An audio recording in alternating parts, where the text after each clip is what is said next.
লীগ মানে আতঙ্ক, আমরা একটা আতঙ্কের ভিতরে পুরো বাংলাদেশ আছে। 28 তারিখ একটা যায়নি, এরকম 28 তারিখ আরো আসবে। আমাদের তো হয়তো বা ঈদের পরপরই আমাদের কঠোর কর্মসূচি থাকবে, ইনশাল্লাহ দোয়া করেন। এমন একটা দেশে আমরা বাস করি যেখানে মনে করেন সরকার জনগণের কোনো কথা শুনে না, বাক স্বাধীনতা কেড়ে নিছে। আমাদের এখন কিছু বলার নাই ভাই। 28 তারিখের পরে আমাদের নেতাকর্মীদের প্রতি অনেক অত্যাচার করছে এবং বেশিরভাগই জেলে ছিল, যার জন্য এখনো পর্যন্ত অনেকেই জেলে আছে। কিছু অংশ হয়তো বের হয়েছে, এখনো পর্যন্ত অনেকেই জেলে আছে। আমাদের এখনো পর্যন্ত সেইভাবে মাঠে নামা হয়নি, কারণ উপর থেকে হাইকমান্ড থেকে যতক্ষণ নির্দেশনা না থাকছে ততক্ষণ তো দিতে পারতেছে না।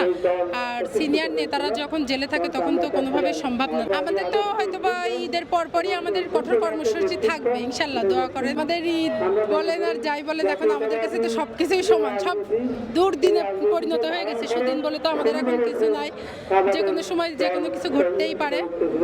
আর ঈদের আগে হামলা মামলাগুলো একটু বেশি হয়।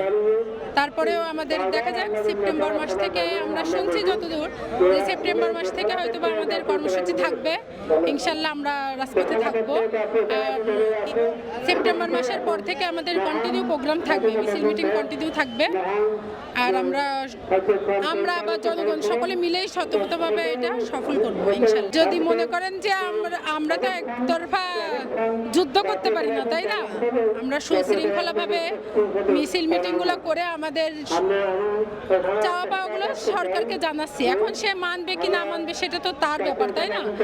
আর এভাবে যদি না হয় ইনশাল্লাহ সামনে ভালো কিছু হবে। এ বিষয়ে কি বলবো বলেন, যদি আমাদের এখন তো তাদের কাছে পুলিশ বাহিনী আছে, তারা জানেন পুলিশ দিয়ে গণ অত্যাচার করতেছে। অত্যাচারের জন্য মনে করেন এখন আমরা সেইভাবে নামতেও পারতেছি না, যে শুধুমাত্র এমন একটা দেশে আমরা বাস করি যেখানে মনে করেন সরকার জনগণের কোনো কথা শুনে না, বাক স্বাধীনতা কেড়ে নিছে। আমাদের এখন কিছু বলার নাই ভাই, যেভাবে আর কি চলে সেভাবে আমরাও চলবো ইনশাল্লাহ।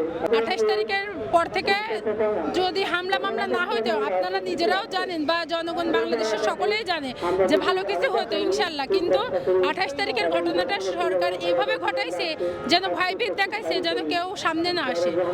আর 28 তারিখ একটা যায়নি, এরকম 28 তারিখ আগে আরো আসবে। আগের বার ছিল ডিসেম্বর মাসে, পরে আসলো 28 তারিখ নভেম্বরে। এবার ইনশাল্লাহ এরকম দিন আরো বারবার আসবে, একবার না বারবার আসবে। আর আমরা বারবার এইভাবে প্রস্তুত থাকবো ইনশাল্লাহ, মাঠে এইভাবেই থাকবো আমরা রাজপথে। সরকার এভাবে করবে কি, এসে ভয়ানক ভাবে করতে পারে, কারণ উনি তো আর সরকার পক্ষ না, উনি এখন সন্ত্রাসী পক্ষ হয়ে গেছে। ওনার পক্ষে এখন আমাদের সবসময় হুমকি ধামকি খুন গুম এগুলোর ভিতরেই আমরা আছি। আমরা জানি যে এর পরিপ্রেক্ষিতে খারাপ কিছুই হবে, ভালো কিছু হবে না। তারপরেও যেখানে 18 কোটি মানুষ সাপোর্ট দিবে সেইখানে অসম্ভব বলে কিছু হবে না, হয়তো সময় লাগবে কিন্তু সম্ভব হবে ইনশাল্লাহ। দীর্ঘ 17 বছর পার হয়ে গেছে, আমরা 18 বছরে পড়ছি ইনশাল্লাহ। আমার বয়স এখন 24 রানিং চলতেছে, তার মানে তখন অনেক ছোট ছিলাম। তখন থেকে এখন পর্যন্ত যেভাবে আছি ইনশাল্লাহ ভবিষ্যতেও থাকবো। আর আমাদের দল এমন একটা দল যেখানে সন্ত্রাস নাই, ঠিক আছে? সবাই মনে করেন, আর বাংলাদেশে বৃহত্তম জনগোষ্ঠীর সমর্থনে সবচেয়ে বেশি সমর্থনে আছে আপনারা জানেন যে বিএনপি। আর এই দলটাকে শুধু আমি বা আপনি ভালোবাসেন না, বাংলাদেশে 18 কোটি জনগণ, আমার মনে হয় 16 কোটি জনগণই ভালোবাসে। আর ভালোবাসা অটুট থাকবে ইনশাল্লাহ। এটা কি নির্বাচন ছিল? এটা তো দামি নির্বাচন ছিল। এখানে আপনি ভোট দিচ্ছেন না, আমি ভোট দিছি না, আমার ফ্যামিলির কেউ ভোট দিছে, যেখানে সরকার পক্ষের কেউ ভোট দিলে যদি আন্তর্জাতিকভাবে আলোচনা করে দেখা গেছে 30% ভোট পাইছে। ভাই কিভাবে সম্ভব?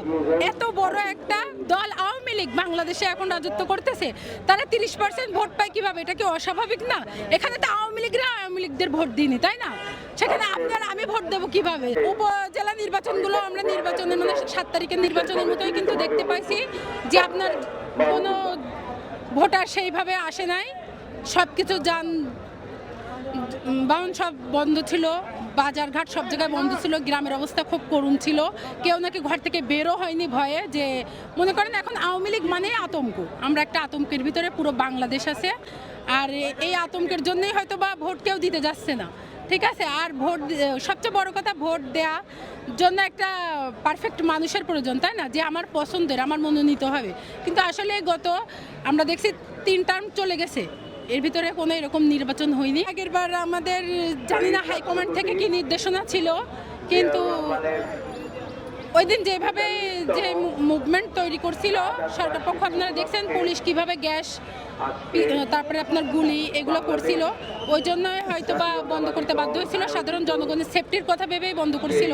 কিন্তু ইনশাল্লাহ বারবার তো আর সেটা হয় না, আর বারবার যে 28 তারিখে এসে চলে যাবে সেটাও সম্ভব না, তাই না? একবার গেছে, দুইবার গেছে, তিনবার যাবে, যাইতে থাকুক, একদিন তো আমাদের দিন আসবে, তাই না?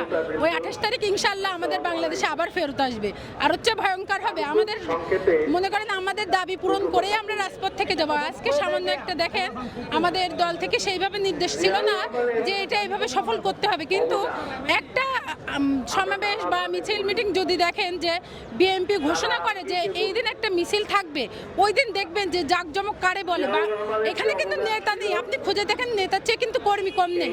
আমি দেখছিলাম যে একটু আগে শ্রমিক দলের একটা মিছিল আসছিল, তাতে আপনি দেখলে বোঝা যায় তো যে বেশিরভাগ লোকে রিক্সা চালক ছিল। পেটের ক্ষুধা নিবারণ করা বাদ দিয়ে তারা রাজপথে নামছে তো এমনি এমনি না। আর আল্লাহ একদিন ইনশাল্লাহ মুখ তুলে তাকাবে, আমাদের ভালো দিন আসবে।